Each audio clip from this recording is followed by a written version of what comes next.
នៅឆ្នាំ1238ក្រោយពីពេលអាណាចក្រអង្គរដែលជាបុព្វបុរសរបស់ជនជាតិខ្មែរចាប់ផ្ដើមចុះធ្វើអធិបុលនិងបន្ទាប់ពីរាជាណាចក្រសុខោទ័យដែលជារដ្ឋបុព្វបុរសនៃជនជាតិថៃសពថ្ងៃបានក្លាយជារដ្ឋផ្លូវការមកទល់នឹងបច្ចុប្បន្ននេះគឺអស់រយៈពេល700ឆ្នាំកន្លងផុតទៅហើយដែលប្រវត្តិសាស្ត្របានប្រាប់យើងថានៅចំពោះមុខប្រទេសថៃនេះខ្មែរត្រូវតែប្រុងប្រៀបខ្លួនជានិច្ចត្បិតទោះបីជាតិសាសន៍សៀមធ្លាប់បានអង្គៀមទឹកដីខ្មែរអស់ច្រើនគីឡូម៉ែត្រក្រឡាទៅហើយយ៉ាងណាក្តីក៏មហិច្ឆតាឈ្លានពានទឹកដីខ្មែរម្ដងហើយម្ដងទៀតគឺមិនដែលរលត់ចេញពីក្រសែនៃសតិអារម្មណ៍របស់ពួកគេម្ដងណានោះឡើយខ្មែរដែលបានឆ្លងកាត់អស់13សម័យកាលដែលគិតចាប់តាំងតែពីការដួលរលំទៅនៃអាណាចក្រអង្គរសម័យអាណានិគមបារាំងសម័យវាលពិឃាតរហូតមកដល់សម័យរាជាណាចក្រកម្ពុជាលើកទី2នេះយើងត្រូវដឹងថាគ្មានសម័យកាលណាមួយដែលថៃមិនបានលុកដៃចូលកិច្ចការផ្ទៃក្នុងរបស់ខ្មែរហើយក៏កោកកាយខ្មែរឲ្យបែកបាក់សាមគ្គីគ្នាដើម្បីឈ្លានពានវប្បធម៌និងទឹកដីដែលជាកេរមរតកដូនតាយើងសោះនោះឡើយជួនកាលអំពើឈ្លានពានរបស់ពួកសៀមបានបង្ហាញតាមរយៈការលុកលុយផ្ទាល់មុខទាំងស្រុងជាមួយនឹងខ្មែរហើយជួនកាលអំពើឈ្លានពានរបស់ពួកសៀមគឺនៅក្នុងទម្រង់ជាការបំបីបំបាក់ផ្ទៃក្នុងរបស់ខ្មែរតាមរយៈការឆោតពីក្រោយគាំទ្រចលនាពលរំលំរដ្ឋាភិបាលស្របច្បាប់របស់ខ្មែរជាដើមបច្ចុប្បន្នតួក្នុងសករាជនៃសកលភាវូបនីយកម្មទំនើបដែលក្នុងទស្សនៈទានខាងវិស័យការទូតគេតែងតែនិយាយអំពីកិច្ចសហប្រតិបត្តិការទ្វេភាគីនិងគេតែងតែនិយាយអំពីភាពដៃគូក្នុងតំបន់យ៉ាងណាក្តីក៏ប្រវត្តិសាស្ត្របានប្រាប់យើងម្ដងហើយម្ដងទៀតពីការពិតដ៏ប្រកបមួយដល់ខ្មែរគ្រប់រូបគ្រប់ចំនួនថាការជិតជ្រែករបស់ថៃគឺជាបន្ទុកដ៏ធ្ងន់ធ្ងរក្នុងការអភិវឌ្ឍនិងស្ថិរភាពរបស់កម្ពុជាដោយវាបានបន្សល់នូវស្លាកស្នាមដ៏ជ្រាលជ្រៅក្នុងការចងចាំរបស់ជាតិត្បិតចំនួនប្រវត្តិសាស្ត្រជាង700ឆ្នាំកន្លងមកនេះវាមិនមែនត្រឹមតែជាចំនួនព្រំដែនសាមញ្ញឬជាការខ្វែងគំនិតមិនយល់គ្នាម្ដងម្កាលនោះទេប៉ុន្តែយើងត្រូវចាំថាតាំងតែពីខ្មែរធ្លាក់ចុះខ្សោយរហូតមកដល់សប្តាហ៍ថ្ងៃនេះក្នុងសតិអារម្មណ៍របស់ជនជាតិថៃគឺមិនដែលចាត់ទុកខ្មែរជាអ្នកជិតខាងដែលមានមុខមាត់ស្មើគ្នានោះទេដោយទង្វើម្ដងហើយម្ដងទៀតរបស់ថៃនេះគឺដើម្បីធានាថាកម្ពុជានឹងមិនមានភាពរឹងមាំគ្រប់គ្រាន់ឡើយក្នុងការប្រកួតប្រជែងឥទ្ធិពលរបស់ថៃក្នុងពិភពឥណ្ឌូចិនដើម្បីស្វែងយល់ពីកលល្បិចពឹសពុលនិងគំនិតស្មុគគ្រោករបស់ថៃដែលតាមយាយីខ្មែរអស់ពីមួយចំនួនទៅមួយចំនួនក្នុងវីដេអូនេះខ្ញុំនឹងព្យាយាមបរិយាយត្រួសពីរឿងរ៉ាវប្រវត្តិសាស្ត្រក្នុងទំនាក់ទំនងដ៏សែនល្អកករវាងខ្មែរនិងថៃចាប់តាំងតែពីក្រោយសម័យអង្គររហូតមកដល់បច្ចុប្បន្នព្រមទាំងសន្និដ្ឋានថាហេតុអ្វីទើបគូប្រជែងប្រចាំប្រវត្តិសាស្ត្រភាគខាងលិចនេះតែងតែមិនអោយខ្មែរបានសុខទាល់តែសោះអញ្ចឹងយ៉ាងដូចនេះ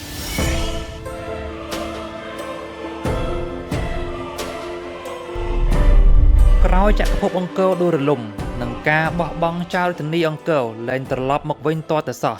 ក្នុងសម័យលង្វែកនិងសម័យឧដុង្គនៅចន្លោះសតវត្សទី16និងទី18កម្ពុជាបានក្លាយជារដ្ឋរនាប់នៅចន្លោះប្រជាជាតិធំពីរគឺសៀមនិងអាណាមដែលកំពុងបង្កើននយោបាយពង្រីកខ្លួនវាទីក្នុងទឹកដីឥណ្ឌូចិនដែលបានបណ្ដាលឲ្យខ្មែរសង់តែផុតរត់ចេញពីផែនទីពិភពលោកបាត់ទៅហើយត្បិតភាពជោគជ័យនៃនយោបាយវាទីរបស់អ្នកជិតខាងព្រមទាំងអសាមគ្គីភាពផ្ទៃក្នុងដែលនៅតែបន្តជាបញ្ហាដ៏មហារ៉ាំរ៉ៃលោកបន្លាចខ្មែរឲ្យធ្លាក់ចុះដល់ចំណុចមួយដែលសឹងតែមិនគួរឲ្យជឿក្នុងប្រវត្តិសាស្ត្រក្នុងរយៈពេលជាង300ឆ្នាំនោះបរទេសជិតខាងទាំងពីរតែងតែដូរដៃគ្នាមើលការខុសត្រូវលើកម្ពុជាក្នុងនាមជារដ្ឋចំណុះហើយអស្ថិរភាពនយោបាយផ្ទៃក្នុងបានធ្វើឲ្យមើលកំឡុងពេលនោះខ្មែរគ្មានពេលនឹងអភិវឌ្ឍវឌ្ឍនធម៌ជាតិឲ្យខ្ពង់ខ្ពស់រុងរឿងដោយកាលពីសម័យមហានគរនោះឡើយប៉ុន្តែចូលចាំថាវាមិនមែនមកពីមនុស្សខ្មែរគ្មានឆន្ទៈទេផ្ទុយមកវិញគឺវាមកពីការសម្រេចចិត្តធំគឺត្រូវឆ្លងកាត់ការយល់ព្រមពីរដ្ឋបរទេសទាំងនោះ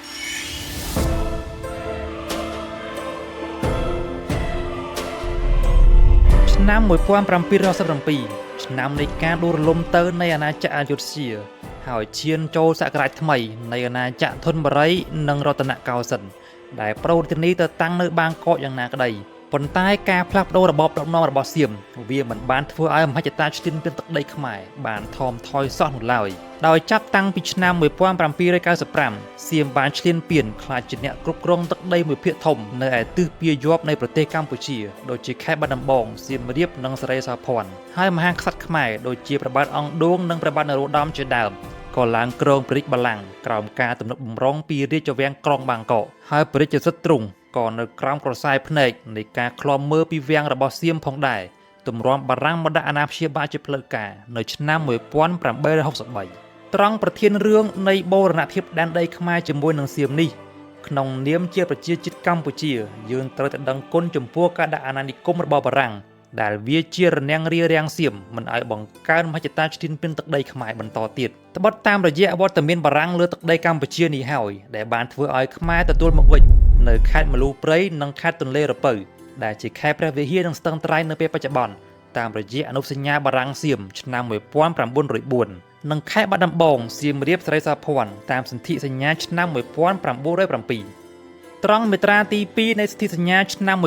1907បានចរិតថាទោះបីជាខ្មែរបានទទួលមកវិញនៅខេត្តទាំង3ខាងលើនេះក៏ដោយតែជាថ្នូរខ្មែរក៏បានលះបង់ទៅវិញនៅទឹកដីទៅសៀមមួយផ្នែកវិញដែរដូចជាខេត្តត្រាតនិងកោះមួយចំនួននៅក្នុងឈូងសមុទ្រថៃ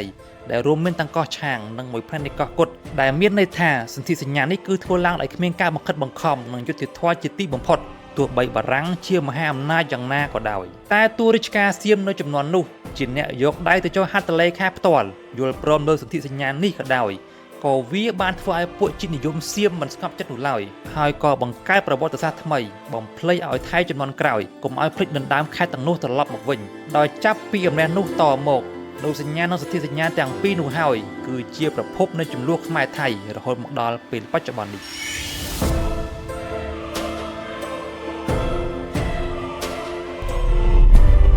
នៅរយៈពេល34ឆ្នាំក្រោយមកគឺនៅឆ្នាំ1941ឱកាសក៏បានហុចទៅឲ្យសៀមបន្តមហិច្ឆតាយកទឹកដីដែលបានរបូតពីបារាំងនោះត្រឡប់ទៅវិញ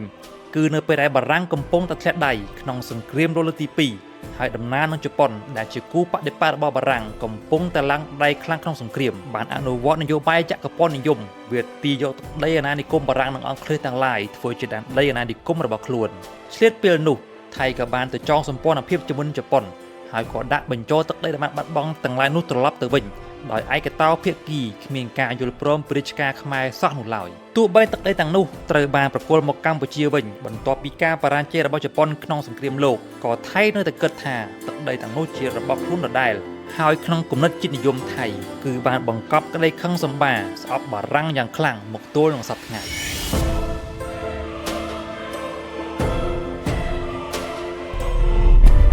ក្រោយពីបិទបញ្ចប់សង្គ្រាមលោកលើកទី2ជាស្ថាពរបណ្ដាប្រទេសអឺរ៉ុបអាណានិគមទាំងឡាយក៏ចាប់ផ្ដើមវាទៅប្រោតការពង្រឹងសេដ្ឋកិច្ចក្នុងប្រទេសឡើងវិញដែលនៅពេលនោះហើយវាក៏បង្កឲ្យមានចលនាទាមទារឯករាជ្យបានលូតលាស់ឡើងនៅទូទាំងពិភពលោកមិនខុសនឹងរដ្ឋដទៃឡើយក្នុងឱកាសនោះកម្ពុជាក៏បង្កើតចលនាទាមទារឯករាជ្យដោយសន្តិវិធីក្រោមព្រះរាជបូជនីយកិច្ចរបស់ព្រះបាទនរោត្តមសីហនុប៉ុន្តែដំណើរនោះខ្មែរក៏មានក្រុមមួយទៀតដែលចេញតស៊ូបណ្ដេញបារាំងដោយប្រើប្រាស់កម្លាំងប្រដាប់អាវុធដែលទទួលបានការទំនុកបម្រុងនិងបង្កើតនៅទីក្រុងបាងកកផ្ទាល់តែម្ដងដែលមានឈ្មោះថាចលនាខ្មែរឥស្សរៈនៅពេលនោះសម្រាប់ថៃដែលកំពុងតែចងគំនុំនឹងបារាំងពិតជាចង់ឲ្យបារាំងចេញពីពិភពឥណ្ឌូចិននិងដោយឡែកគឺចេញពីទឹកដីកម្ពុជាឲ្យបានយ៉ាងលឿនរហ័សជាទីបំផុតទៅតាមសភាពការពិភពលោកដែលកំពុងតែហុចឲ្យដោយគ្នានឹងចេតនារបស់ចលនាខ្មែរឥស្សរៈដែរប៉ុន្តែគំនិតក្រមល្បិចរបស់ពួកថៃនេះបើខ្មែរឥស្សរៈទទួលបានអំណាចនៅកម្ពុជាពិតប្រាកដមែនពួកនេះនឹងកាន់តែងាយស្រួលក្នុងការបន្តមហិច្ឆតាឈ្លានពានទឹកដីខ្មែរបន្តទៀតក្នុងសៀវភៅហ៊ុនសែន10ឆ្នាំនៃដំណើរកម្ពុជាពីឆ្នាំ1979ដល់ឆ្នាំ1989បានលើកឡើងថាក្នុងអតីតកាលទោះបីជារបបណាបានឡើងកាន់អំណាចនៅកម្ពុជាក៏ដោយក៏ថៃនៅតែជួយចិញ្ចឹមទំនុកបម្រុងនៅពីក្រោយកម្លាំងប្រឆាំងនឹងរដ្ឋអំណាចស្របច្បាប់របស់កម្ពុជាជានិច្ចក្នុងគំនិតជ្រៀតជ្រែកកិច្ចការផ្ទៃក្នុងរបស់ខ្មែរអស់ពីមួយជំនាន់ទៅមួយជំនាន់ក្នុងសម័យរាជាណាចក្រកម្ពុជាលើកទី1ពួកសៀមនៅតែបន្តចិញ្ចឹមចលនាខ្មែរសេរីដែលប្រូរឈ្មោះពីចលនាខ្មែរឥស្សរៈដើម្បីប្រឆាំងនឹងរដ្ឋាភិបាលរបស់សម្ដេចសីហនុហើយក្នុងសម័យនោះភ្លាមក្រោយខ្មែរទទួលបានឯករាជ្យពេញលេញនៅឆ្នាំ1954សៀមក៏ចាប់ផ្ដើមមកឈ្លានពានកម្ពុជាសាជាថ្មីត្រង់ចំណុចប្រាសាទព្រះវិហារយកទៅកាន់កាប់អស់ជិត10ឆ្នាំទម្រាំតែសារក្រមនៅតុលាការយុត្តិធម៌អន្តរជាតិបានប្រកាសជាផ្លូវការនៅឆ្នាំ1962មិនយូរប៉ុន្មានក្នុងសម័យសង្គ្រាមវៀតណាមថៃក៏បានផ្ដល់ទីតាំងនៅអូតាប៉ាដល់អាមេរិកបង្កើតមូលដ្ឋានយោធាជើងអាកាសសម្រាប់ប្រតិបត្តិការទម្លាក់គ្រាប់បែកនៅកម្ពុជាវៀតណាមនិងឡាវដែលបណ្ដាលឲ្យមនុស្សរាប់សែននាក់បានបាត់បង់ជីវិតក្នុងសម័យសាធារណរដ្ឋខ្មែរទ ទោះបីជាសមាជិករបស់ចលនាខ្មែរសេរីមួយភាគធំបានចូលរួមក្នុងរដ្ឋាភិបាលរបស់លោកសេនាប្រមុខលន់នល់យ៉ាងណាក្តីហើយថៃក៏ចេញមុខគាំទ្ររបបនេះក៏ដោយក៏ថៃនៅតែបន្តរក្សាទុកក្រុមខ្មែរសេរីមួយភាគទៀតក្នុងទឹកដីថៃដដែលលុះដល់សម័យកម្ពុជាប្រជាធិបតេយ្យថៃនៅតែបន្តជួយពួកខ្មែរសេរីជាច្រើនក្រុមឲ្យប្រយុទ្ធប្រឆាំងនឹងរដ្ឋអំណាចរបស់ប៉ុលពតបន្ទាប់ពីថៃរំដោះក្នុងឆ្នាំ1979ទឹកដីប្រទេសថៃមួយផ្នែកក៏បានក្លាយជាមូលដ្ឋានរបស់ក្រុមត្រីភាគីដូចជាចលនាខ្មែរក្រហមចលនាហ៊ុនស៊ិនប៉ិចនិងចលនារំដោះជាតិរបស់សម្ដេចសឺនសានដើម្បីតស៊ូប្រឆាំងរដ្ឋាភិបាលនៃរបបសាធារណរដ្ឋប្រជាមានិតកម្ពុជាហើយយើងក៏មិនអាចបដិសេធបានឡើយថាទឹកដីថៃពិតជាបានបម្រើខ្សែជីវិតសម្រាប់ក្រុមចលនាតស៊ូទាំងនោះដែលវាបានអូសបន្លាយសង្គ្រាមស៊ីវិលកម្ពុជាឲ្យកាន់តែរ៉ាំរ៉ៃនិងសន្តិភាពកម្ពុជាអាចកើតឡើងទៅបានលុះត្រាណាតែថៃមានការយល់ព្រមរហូតដល់ឆ្នាំ1991ឆ្នាំនៃសន្ធិសញ្ញាសន្តិភាពទីក្រុងប៉ារីសបានកើតឡើង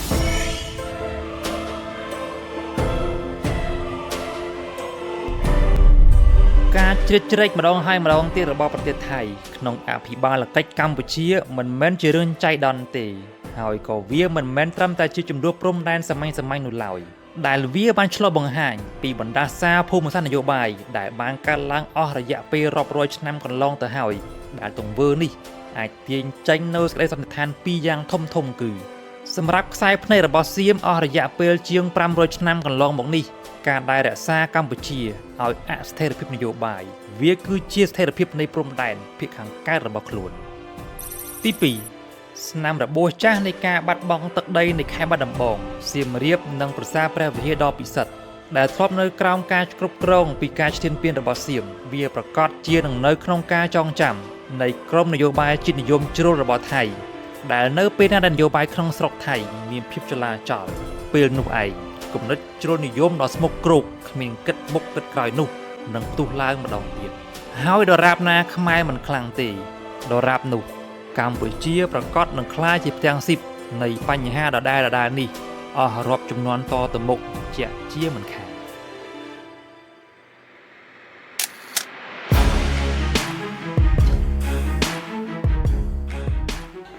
សម្រាប់ប្រជាជាតិកម្ពុជាបើគេនិយាយដល់ប្រធានបទជាតិនិយមវាគឺនឹងសំដៅដល់មោទនភាពជាតិខ្មែរដែលប្រោតជាសារវ័នលើទឹកដីប្រាង្គប្រាសាទព្រមទាំងជាអ្វីទាំងឡាយដែលជាព្រលឹងនៃអត្តសញ្ញាណជាតិកម្ពុជាប៉ុន្តែសម្រាប់ប្រទេសថៃវិញកាលណាតែគេនិយាយអំពីរឿងជាតិនិយមគឺវាលើសពីអ្វីដែលគេហៅថាមោទនភាពទៅទៀតប៉ុន្តែវាគឺជាឧបករណ៍នយោបាយនិងជាយុទ្ធសាស្ត្រដ៏មានថាមពលដែលរុញឲ្យថៃមានសត្រូវជុំទិសតាំងតែពីរាជប្រហារឆ្នាំ1932រហូតមកដល់បច្ចុប្បន្នឈរលើសសរស្តម្ភនៃបាវចនាជាតិសាសនាព្រះមហាក្សត្រដូចកម្ពុជាដែរព្រមទាំងជាប្រទេសតែមួយគត់នៅតំបន់អាស៊ីអាគ្នេយ៍ដែលមិនធ្លាប់រងអាណានិគមពីពួកអឺរ៉ុបស្បែកស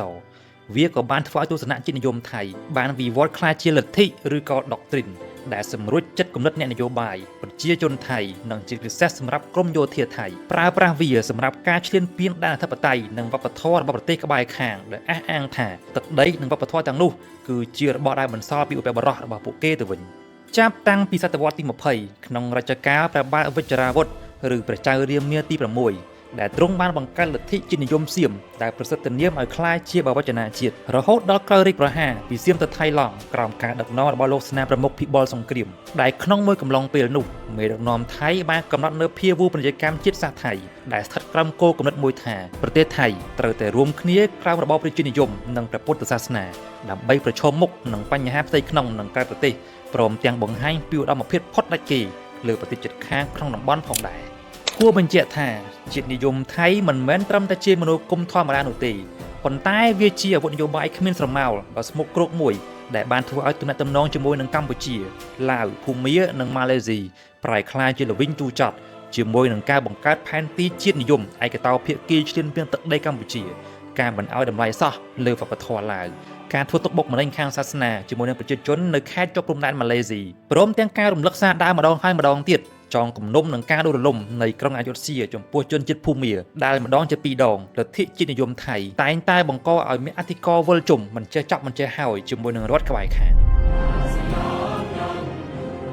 តើលទ្ធិជាតិនិយមថៃបង្កើតឡើងដើម្បីអ្វី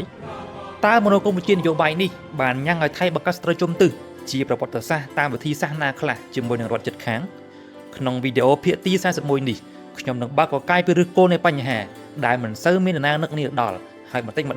ដងឈ្នួននៃលទ្ធិជាតិនិយមជ្រុលនេះវានឹងរុញឲ្យថៃវិវត្តខ្លាចរដ្ឋអ៊ីស្រាអែលទី2ក្នុងដែនដីអាស៊ីអាគ្នេយ៍នេះ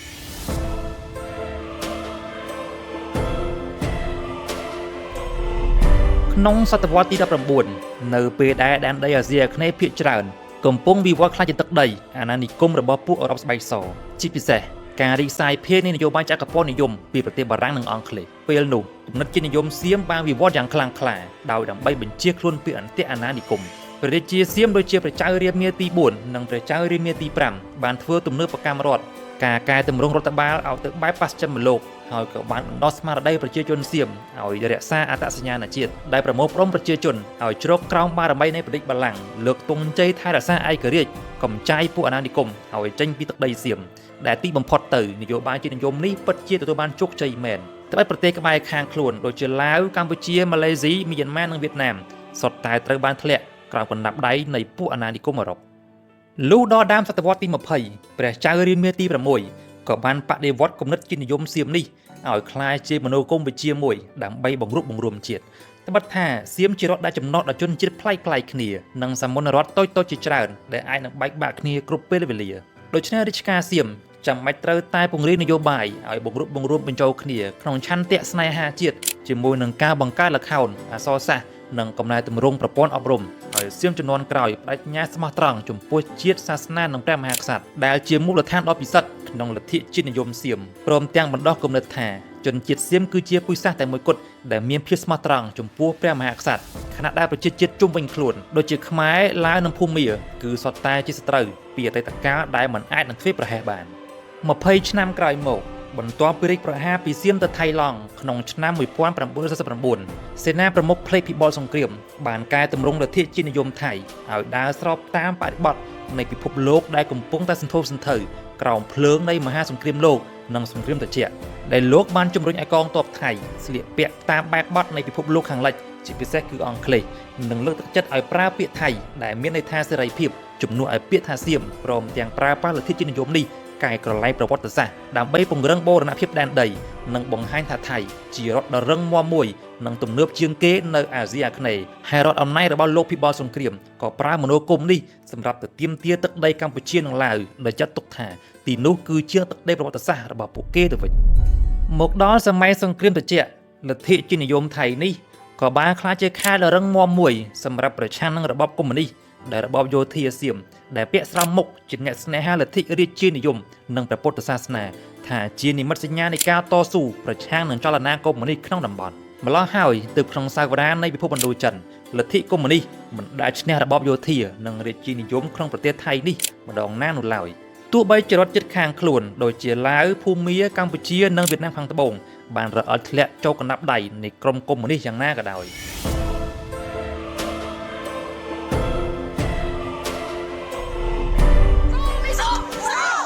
បន្តិចម្ដងលទ្ធិជាតិនិយមថៃដែលបានក្លាយជាមនោគតិស្នេហាជាតិងប់ងល់ជ្រុលហួសប្រមាណបញ្ជ្រាបចូលសតិអារម្មណ៍ប្រជាជាតិថៃសឹងតែមួយនគរហើយទោះជាចង់វិលបកក្រោយកុហកពេលនេះបានញ៉ាំងឲ្យថៃខ្លាចជារដ្ឋពោពេញដោយភ្លើងកំហឹងប្រឆាំងជាមួយនឹងប្រទេសជិតខាងខ្លួនដោយដើម្បីឲ្យលទ្ធិជាតិនិយមនេះទទួលបានជោគជ័យគេត្រូវមានអាវុធនយោបាយដើម្បីវាយប្រហារតាមរយៈផែនទី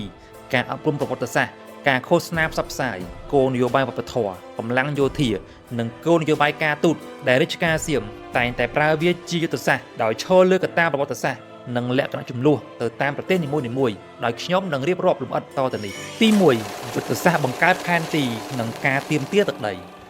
ផែនទីឯកតោភាគីដោយគ្មានកិច្ចព្រមព្រៀងជាមួយនឹងរដ្ឋជិតខាងគឺជាអាវុធជាតិនិយមដ៏មានសក្តានុពលអស់ជាយូរយារណាស់មកហើយ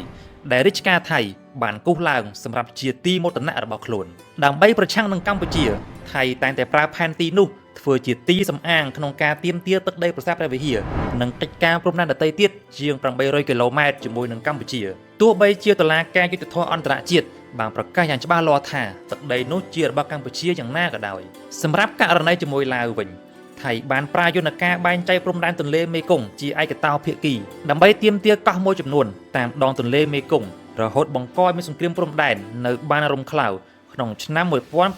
1987ដល់ឆ្នាំ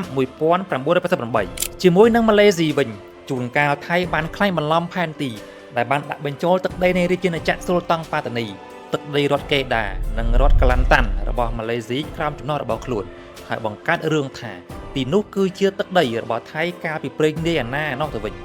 រីឯសម្រាប់ករណីជាមួយនឹងមីយ៉ាន់ម៉ាវិញថៃតែងតែមានចំនួនព្រំដែននិងភូមិមាត្រង់ចំណុចទន្លេសាល់វីននិងតំបន់ខ្ពង់រាបមួយចំនួនទៀតដែលជារឿយៗថៃតែងតែប្រើផែនទីឯកតោភាគីនោះសម្រាប់ការដើរល្បាតរបស់ក្រមយោធារបស់ខ្លួន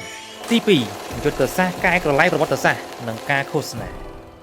ការអប់រំគឺជាឧបករណ៍នយោបាយស្រទន់តែប្រកបដោយអានុភាពយ៉ាងសម្បើមត្បិតក្នុងសិភៅសិក្សារបស់សាលាថៃបានសរសេរបញ្ជ្រាបសតិអារម្មណ៍ក្មេងជំនាន់ក្រោយរបស់ថៃថាអ្នកជិតខាងខ្លួនគឺជាជនឈ្លានពានទឹកដីដែលគេបានប្រឌិតថាទឹកដីកម្ពុជាធ្លាប់ស្ថិតក្រោមការគ្រប់គ្រងរបស់សៀមហើយប្រាសាទព្រះវិហារគឺជាមរតករបស់ដូនតាសៀមសម្រាប់ទឹកដីភាគខាងត្បូងជាប់ម៉ាឡេស៊ីវិញប្រព័ន្ធឃោសនាការសៀមតែងតែលាបពណ៌ចំពោះជនជាតិមូស្លីមនៅតំបន់នោះថាជាជនមិនស្មោះត្រង់និងទទួលឥទ្ធិពលពីរដ្ឋអំណាចម៉ាឡេស៊ីនៅឯទីក្រុងកូឡាឡាំពួររីឯសម្រាប់ប្រទេសមីយ៉ាន់ម៉ាវិញឯកសារប្រវត្តិសាស្ត្រសៀមបានផ្ដល់បន្ទុកយ៉ាងធ្ងន់ធ្ងរដល់ប្រជាជាតិភូមាចំពោះជ័យជំនះលើក្រុងអយុធ្យាក្នុងឆ្នាំ1717ដែលត្រូវតែចងចាំជាមហាសោកនាដកម្មជាតិព្រមទាំងឃោសនាចាត់ទុកជនជាតិភូមាជាមនុស្សសាហាវខូខើតាមរយៈខ្សែភាពយន្តនិងរឿងភាគទូរទស្សន៍នានាជាដើមទី3ភាវូបនីយកម្មថៃលទ្ធិជាតិនិយមសៀមបានបញ្ចូលមនោគមបែបហ្វាស៊ីនិយមផងដែរដោយទ្រឹស្ដីនោះបានកំណត់ថាទឹកដីថៃក៏អាចក្លាយជាប្រជាជាតិយ៉ាងធំមួយទោះបីជាគ្មានជនជាតិសៀមនៅទីនោះក៏បានដែរដូច្នេះហើយទើបរដ្ឋាភិបាលថៃបានបង្ខំឲ្យជនជាតិឡាវនៅប៉ែកឦសានប្រទេសខ្មែរនៅខេត្តសុរិន្ទបុរីរម្យនិងស៊ីសកេតម៉ាឡេស៊ីនៅភាគខាងត្បូងបំផុតនិងជនជាតិភាគតិចជាច្រើនទៀតឲ្យចេះនិយាយភាសាសៀមប្រើឈ្មោះជាភាសាសៀមប្រើប្រាស់អក្សរសៀមគោរពស្ដេចតែមួយគឺព្រះចៅរាមានៃរាជវង្សចក្រីហើយនឹងស្លៀកពាក់បែបពួកលោកខាងលិចដើម្បីឲ្យសង្គមសៀមមានភាពទំនើបស៊ីវិល័យដោយពួកអឺរ៉ុបម្ល៉េះហើយទៅបន្តិចម្ដងជនជាតិខ្មែរនិងឡាវដែលរស់នៅខេត្តទាំងនោះភាគច្រើនបានភ្លេចអំពីសាវតាជាតិកំណើតរបស់ខ្លួនព្រមទាំងប្រមាថមើលងាយយ៉ាងខ្លាំងក្លាដល់ទឹកដីរបស់ពពាក់បរោះខ្លួនទៅវិញចូលចាំថាស្មារតីជាតិនិយមគឺជាចលនាដ៏ពិសិដ្ឋមួយដែលអាចរុញច្រានឲ្យប្រជាជាតិមួយកាន់តែរុងរឿងឡើងប៉ុន្តែសម្រាប់លទ្ធិជាតិនិយមថៃនេះវាប្រៀបប្រដូចបានទៅនឹងមនោគមវិជ្ជាខ្មៅដែលបានបង្វែរសតិសម្បញ្ញញ្ញជនជាតិសៀមឲ្យមានមោទនភាពជ្រុលហួសគិតថាខ្លួនជារដ្ឋធំដាច់គេរួចក៏ចាប់ផ្ដើមបង្កើតអាទិភាពគ្រប់រឿងជាមួយនឹងប្រទេសជិតខាងដែលក្រមយោធានិងអ្នកនយោបាយបែបយោធានិយមតែងតែយកវិធីសាស្ត្រនេះធ្វើជាមាគ៌ាដើម្បីឈ្លានពានទឹកដីនៅជិតខាងដូចជាកម្ពុជាដើម្បីរក្សាអំណាចនិងដើម្បីការពារភាពចលាចលផ្សេងៗក្នុងប្រទេសម្ដង